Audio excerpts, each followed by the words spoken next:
ছোটবেলায় মা ঠাকুমাদেরকে দেখতাম বাড়িতে ঘি বানাতে।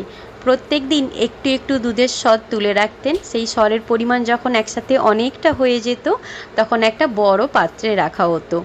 আর খুটনি নামে একটা জিনিস পাওয়া যেত, যেটা সাধারণত কাঠের তৈরি বা বাঁশের তৈরি।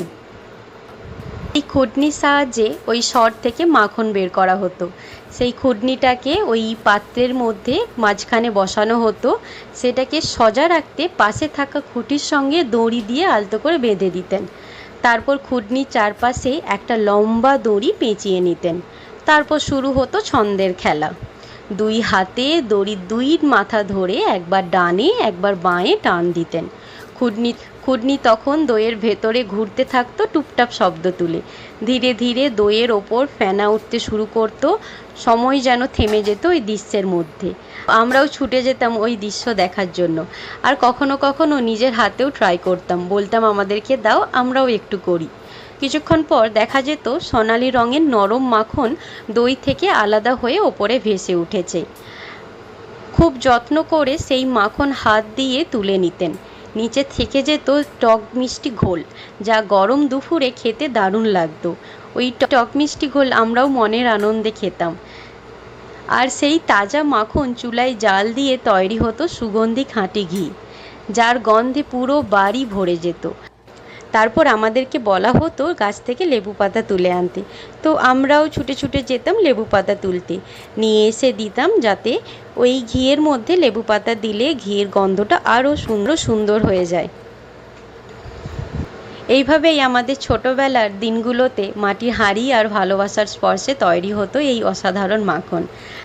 আজকের দিনে হয়তো মেশিনে সব সহজ হয়ে গেছে, কিন্তু সেই সময়ের স্বাদ, গন্ধ আর অনুভূতি, সেগুলো ছিল একেবারেই আলাদা, একেবারেই নিজের মতো। আজকে ওই বাড়িতে ঘি বানাতে বানাতে আমার নিজের ছোটোবেলার কথা মনে পড়ে গেল। এখন আর বাজারের কেনা ঘি ঠিক ভালো লাগে না, তাই চেষ্টা করি বাড়িতেই ঘি বানানোর। কস্কো থেকে এই বাটারটা নিয়ে এসেছিলাম, এই বাটার দিয়েই ঘি বানাই এখন। আর খুব সুন্দর খেতে হয়, গন্ধও দারুণ হয়। কেনা ঘিয়ের থেকে অনেক সুন্দর হয় এই ঘিটা। ঘি বানাতে বানাতে বাইরে থেকে পাখিটা কানে এলো, তাই একটু বাইরে উঁকি মেরে দেখে এলাম।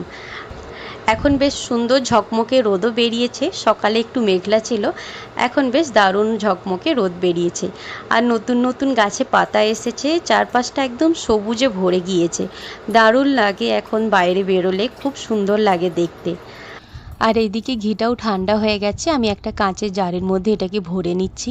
খুব সুন্দর হয় খেতে এই ঘিটা, গন্ধটা এতটাই সুন্দর না, গরম ভাতের সাথে একদম জমে যাবে। এছাড়া যে কোনো কিছু আপনি বানালে এই ঘিটা যদি দেওয়া হয়, খুব সুন্দর টেস্ট আরও বেড়ে যায়, দারুণ হয় এটা। এইবার এই ঢাকনাটা ঢাকা দিয়ে কয়েক ঘন্টার জন্য রেখে দেব ঘিটা জমাট বাঁধার জন্য। তারপরে জমাট বেঁধে গেলে আমি আবার আপনাদেরকে দেখাবো।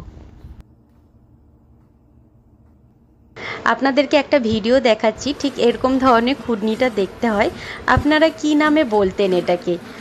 আপনারা কখনো কি এরকম খুটনি দেখেছেন?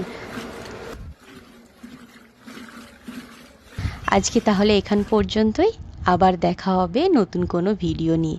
আপনারা সবাই খুব ভালো থাকবেন, সুস্থ থাকবেন, আনন্দে থাকবেন।